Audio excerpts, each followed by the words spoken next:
నారాయణ.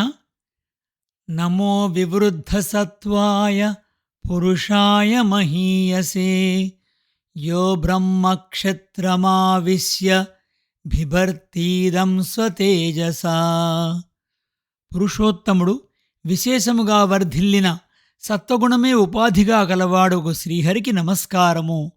ఆయనయే బ్రాహ్మణ క్షత్రియులయందు తన తేజస్సును నింపి తద్వారా పరస్పరమును మరియు జగత్తును నిలబెట్టుచున్నాడు.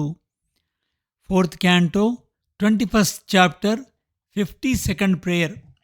భగవద్బంధువులారా, శ్రీమద్భాగవత తత్వదీపిక 3వ స్కందంలో 6వ పాడ్కాస్ట్లో స్వాగతం. మనము ఇంతవరకు ప్రకృతిలో ఉన్న తత్వాలు పరమాత్మని ఏ రకంగా స్తుతించాయో కొంత భాగం వరకు ఆ స్తుతిని మనం అనుభవించాం. ముందు భాగాన్ని అనుభవిద్దాం.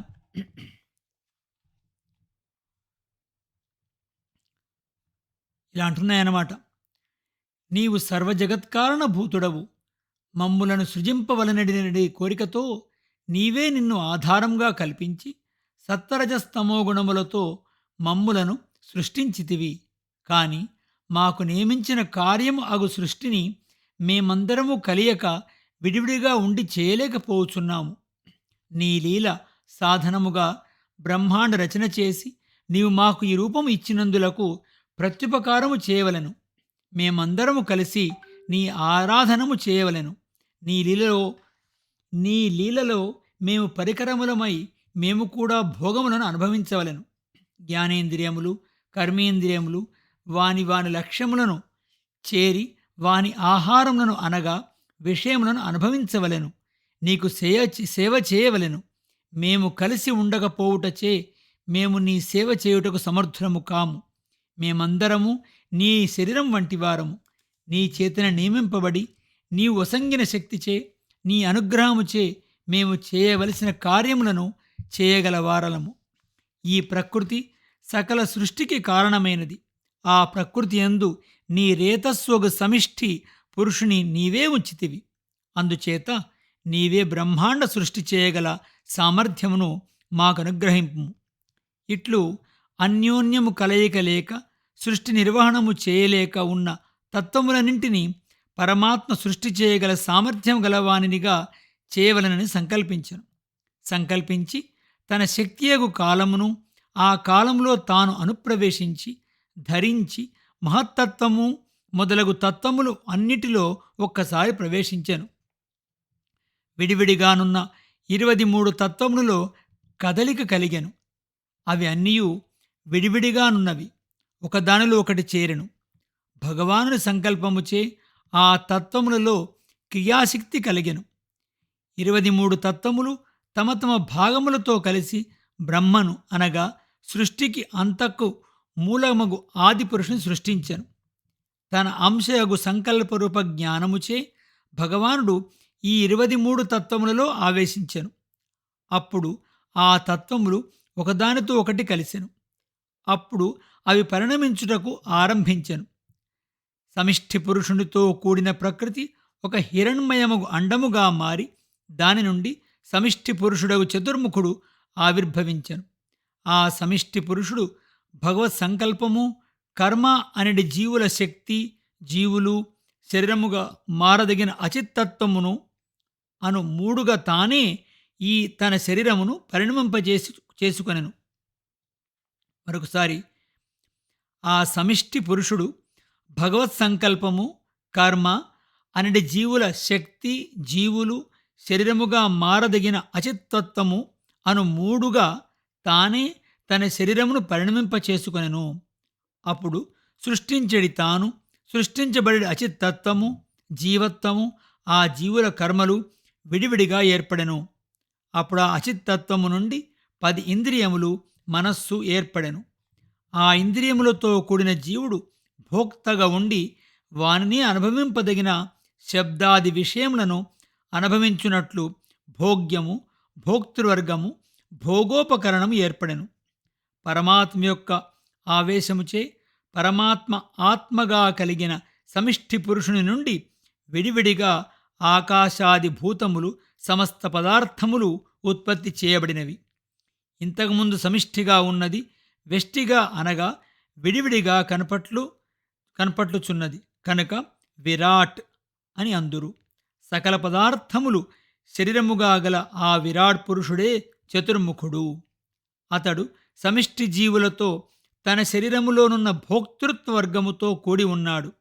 అట్లే ఆ బ్రహ్మ తన శరీరములోనే ఏకదేశం అయిన అనుభవింపదగిన పంచమహాభూతములయందు ఉండిన శబ్దాది విషయములతో కూడి ఉన్నాడు.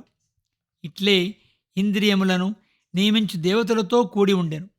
ఈ విధముగా ఆధ్యాత్మము, ఆదిభూతము, ఆదిదైవము అను మూడింటితో కూడా విరాట్ పురుషుడు ఏర్పడెను.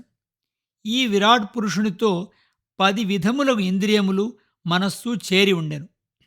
సర్వనియంతయగు భగవానుడు విశ్వసృష్టికై నియమింపబడిన మహత్తు మొదలగు తత్వముల యొక్క విజ్ఞానమును స్మరించి ఇంద్రియములను ఏ శరీరమునకు ఆ శరీరము విడివిడిగా కల్పించవలనని ఆలోచించాను.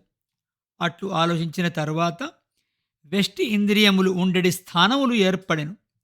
వెష్టిభూతములు భగవంతుడు ఆత్మగా గల చతుర్ముఖుని నుండి ఏర్పడినవి.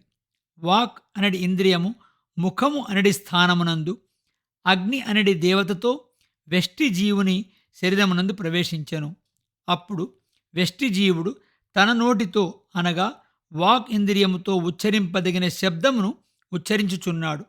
ఇట్లే లోకపాలుడగు వరుణుడు జిహ్వా అను ఇంద్రియమును అధిష్ఠించి తాలుస్థానమును ఆవేశించెను. అందుచే జీవుడు జిహ్వతో తీపి, కారము మొదలగు రసములను ఎరుంగుచున్నాడు. భగవదాత్మకముగు సమిష్టి పురుషుని నుండి వెష్టి జీవుని శరీరమందుండు 2 నాసారంధ్రములు ఏర్పడెను. వానియందు అశ్వినీ దేవతలచే పాలింపబడు ఘ్రాణేంద్రియం ప్రవేశించెను. దానిచే జీవుడు వాసనను ఎరుంగుచున్నాడు. అట్లే సమిష్టి పురుషుని నుండి విడివడిన వెష్టి పురుషుని శరీరము యందు 2 నేత్ర గోళములు ఏర్పడెను. వానియందు ఆదిత్యునిచే నియమింపబడు చక్షువు అనడి ఇంద్రియం ప్రవేశించెను. దానిచే జీవుడు రంగులను ఎరుంగుచున్నాడు. ఆ సమిష్టి పురుషుని నుండి ఏర్పడిన వెష్టి పురుషుని శరీరములో చర్మము ఏర్పడెను. ఆ చర్మమునందు వాయుదేవునిచే నియమింపబడు త్వక్ ఇంద్రియం ప్రవేశించెను. దానిచే వెష్టి జీవుడు గట్టిదనము, మెత్తదనము మొదలగు స్పర్శలను ఎరుంగుచున్నాడు. చతుర్ముఖ బ్రహ్మ వలన వెష్టి జీవుని శరీరములో త్వక్ ఏర్పడెను. రోమము అనడి ఇంద్రియము ఓషధులు అనడి దేవతలచే నియమింపబడి ఆ రోమములలో ప్రవేశించెను. దానిచే జీవుడు దురదను ఎరుంగుచున్నాడు. చర్మము, త్వక్ అనునవి రెండును ఒకటే స్థానము కాని అవి చేయి పనులు వేరు. స్పర్శను గ్రహించున్నది చర్మము, దురదను ఎరుంగునది త్వక్. చర్మమునకు దేవత వాయువు, త్వక్కునకు దేవత ఓషధులు. భిన్న విషయములను గ్రహించుటకే ఒకే ఇంద్రియమునకు 2 పేర్లు ఏర్పడినవి. ఆ సమిష్టి పురుషుని ధర్మములచే ఆ సమిష్టి పురుషుని నుంచి వెష్టి పురుషుని శరీరమందు ఉపస్థం అనడి ఇంద్రియమునకు స్థానముగా స్త్రీ పురుషుల మర్మావయము ఏర్పడెను. ప్రజాపతి దేవత రేతస్సు ఇంద్రియము. ఆ రేతస్సుచే జీవుడు ఆనందమును అనగా స్త్రీ పురుషుల సమాగమములోని ఆనందమును ఎరుంగుచున్నాడు. వెష్టి జీవుని శరీరములో వాయువు అనడి ఇంద్రియమునకు స్థానము గుదము ఏర్పడెను. దానిని మిత్రుడు అనడి దేవత నియమించున్నాడు. ఆ వాయువు అనడి ఇంద్రియముచే జీవుడు మలమును విడుచున్నాడు. సమిష్టి పురుషుని నుండి ఏర్పడిన వెష్టి జీవుని శరీరములో హస్తములు ఏర్పడెను. ఆ హస్తములయందు పాణి అనడి ఇంద్రియం ఆవేశించెను. దాన్ని ఇంద్రుడు దేవతగా నియమించును. చేతులు అనడి ఇంద్రియముచే జీవుడు తన జీవనమును సాగించుకొనుచున్నాడు. అట్లే జీవ శరీరమందు 2 పాదములు ఏర్పడినవి. దానియందు పాదములు అనడి ఇంద్రియమును విష్ణువు అను దేవత ప్రవర్తింపజేయుచుండెను. దీనిచే చేరవలసిన చోటును చేరుట అనడి క్రియను జీవుడు చేయగలుగుచున్నాడు. వెష్టి జీవ శరీరమందు అంతఃకరణము లేదా హృదయము అనడి స్థానము ఏర్పడెను. ఇది మనస్సు అనడి ఇంద్రియముతో కూడి ఉండెను. దీనికి చంద్రుడు దేవత. దీనిచే సంకల్పము, వికల్పము, జీవనకు కలుగుచుండెను. అంతఃకరణమే 4 విధములకు వ్యాపారములు చేయుటచే 4 పేర్లతో వివరించబడుచున్నది. సంకల్పము వికల్పము చేయు అంతఃకరణమును మనస్సు అందురు. నిశ్చయాత్మకముకు జ్ఞానము కలిగించడి అంతఃకరణమును బుద్ధి అందురు. శరీరమందు నేను అనడి అభిమానమును కలిగించడి అంతఃకరణమును అహంకారమందురు. దానికి రుద్రుడు దేవత. దానిచే దేహాత్మాభిమానము కలుగుచుండును. చిత్తము అనడి అంతఃకరణము వివేక జ్ఞానమును కలిగించును. దీనిని ప్రజాపతి దేవతగా నియమించుండును. దీనిని చిత్తము బుద్ధి అని వ్యవహరింతురు. దీనిచే విజ్ఞానము అనగా వివేక జ్ఞానము కలుగును. బ్రహ్మ యొక్క శిరస్థానము నుండి ద్యులోకము, పాదముల నుండి భూమి, నాభి నుండి అంతరిక్షము బయలువెడలెను. వీటియందు సత్వము రజస్సు తమస్సు అను గుణములు ప్రధానముగా దేవమనుష్యాదులు ఆవిర్భవించిరి. సహజముగా సత్వగుణం ప్రధానముగా గలవారు దేవతలు. వారికి సాత్విక కర్మానుష్ఠానము చే కలిగిడి ఫలమును అనుభవించు ద్యులోకమందు అధివసించి ఉందురు. శ్రమపడి పనిచేసి జీవించు మనుష్యులు రజోగుణం ప్రధానముగా కలవారు. వారు రాజస కర్మల ఫలమును అనుభవించుటకు తగిన భూమిని చేరి ఉందురు. తమోగుణము ప్రధానముగా స్వభావముగా రుద్ర పరిషత్తునకు చెందిన భూతప్రేత పిశాచాదులు చతుర్ముఖుని నాభి నుండి బయలువెడలి అంతరిక్షమును చేరి ఉందురు. సమిష్టి పురుషుని యొక్క ముఖము నుండి వేదాధ్యాయనాదులు చేయదగిన బ్రాహ్మణులు బయలువెడలిరి. ముఖముతో చేయి వ్యాపారము అధ్యయనము మొదలగు వృత్తులు. ఆ వృత్తులు చేసేవారు బ్రాహ్మణులు. ఆ వ్యాపారములు ముఖముతో చేయబడవి కనుక వారు ముఖము నుండి బయలువెడిన వారు కనుక వారిని ముఖ్యులు అందురు. వారు ఇతరులను నడిపింపగల వాక్వ్యాపారములు గలవారు కనుక గురువులు అందురు. బ్రహ్మ అనగా వేదము. ఆ వేదమును అధ్యయనము చేసి ఇతరులకు నేర్పడివారు కనుక బ్రాహ్మణులు అందురు. ఈ 4 భాగాలు సమిష్టి నుండి పురుషు నుండి ఎలా తయారయ్యాయో ముందు పాడ్కాస్ట్లో మనం తెలుసుకుందాం. అస్మద్గురుభ్యో నమః. జై శ్రీమన్నారాయణ.